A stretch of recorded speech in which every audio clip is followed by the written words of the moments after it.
نحمده ونصلي على رسوله الكريم اما بعد فاعوذ باللہ من الشیطان الرجیم بسم اللہ الرحمن الرحیم۔ معزز سامعین و سامعات، السلام علیکم ورحمۃ اللہ وبرکاتہ۔ پیارے آقا علیہ الصلوۃ والسلام کا ارشاد گرامی ہے کہ میں نے جہنم میں عورتوں کی تعداد کثرت کے ساتھ دیکھی، لہٰذا اے عورتوں کی جماعت تم کثرت کے ساتھ صدقہ دیا کرو، کیونکہ صدقہ دینے کی وجہ سے تمہارے گناہ معاف ہو جائیں گے۔ معزز سامعین و سامعات، آج میں آپ لوگوں کو عورتوں کے متعلق بتانا چاہوں گی کہ کون سی عورت جنتی ہوگی اور کون سی عورت جہنمی ہوگی۔ اگر آپ کے اندر بھی یہ چیزیں ہیں تو پھر آپ خوش ہو جائیں کہ اللہ رب العزت آپ کو بھی جنت عطا فرمائے گا، اور اگر یہ چیزیں نہیں ہیں تو آج ہی توبہ کر لیں اور ان چیزوں کو کرنا شروع کر دیں تاکہ آپ سب بھی جنت کی حقدار بن جائیں۔ لہٰذا میری گزارش ہے کہ اس بیان کو پورا سنیں اور ساتھ ہی ساتھ دوسروں تک بھی ثواب کی نیت سے شیئر کریں تاکہ اور لوگ بھی جب اس پر عمل کریں تو ان کے ثواب میں حصے دار آپ بھی بن سکیں۔ میرے آقا علیہ الصلوۃ والسلام کا ارشاد گرامی ہے کہ عورتوں تم کثرت کے ساتھ صدقہ دیا کرو، کیونکہ سب سے زیادہ جہنم میں عورتوں کی تعداد میں نے دیکھی ہے، مردوں سے بھی زیادہ، ہر چیز سے زیادہ۔ اگر کسی چیز کی تعداد جہنم میں نے دیکھی تو وہ عورتوں کی تعداد ہے۔ جب یہ بات عورتوں نے سنی اور کچھ ظاہر بھی لوگوں نے سنی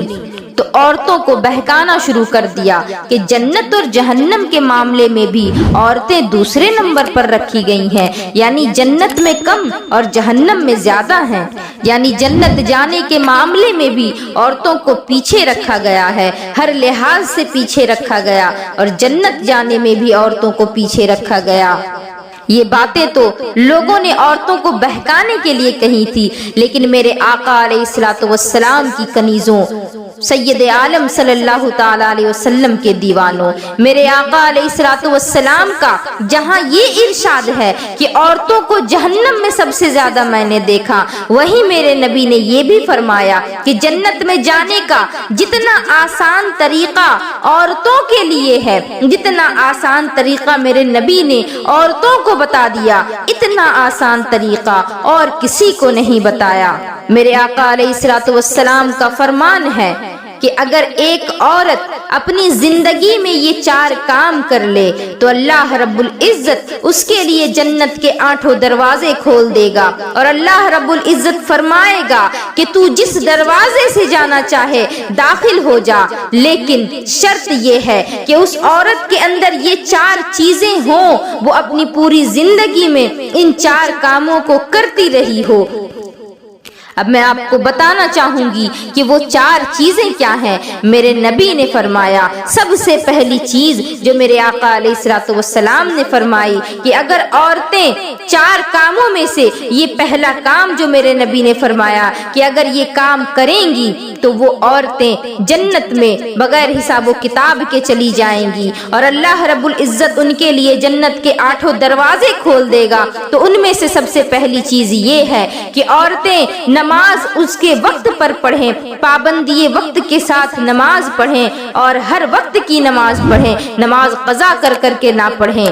نماز پڑھنے میں آخر وقت ہی کتنا لگتا ہے؟ 10 سے 15 منٹ کا وقت لگتا ہے، اور اگر زیادہ سے زیادہ لگا بھی تو مشکل سے 20 منٹ کا وقت لگتا ہے۔ میں کہنا چاہوں گی، میری قوم کی عورتوں سے کہنا چاہوں گی کہ اے میری قوم کی مقدس شہزادیوں، اے میری بہنوں اور میری بیٹیوں، تمہیں 10 منٹ اور 15 منٹ کا ٹائم نماز کے لیے نہیں ملتا، لیکن تم غور کرو تو تمہیں موبائل پر ریلز چلانے کے لیے گھنٹوں کا وقت مل جاتا ہے، تمہیں موبائل پر یوٹیوب میں گانے سننے کے لیے، سیریل اور فلمیں دیکھنے کے لیے گھنٹے کا وقت مل جاتا ہے، لیکن تمہیں 10 سے 15 منٹ کا ٹائم اپنے رب کے لیے نہیں ملتا، نماز پڑھنے کے لیے تمہیں 10 منٹ کا وقت نہیں ملتا۔ یہ کتنی شرم کی بات ہے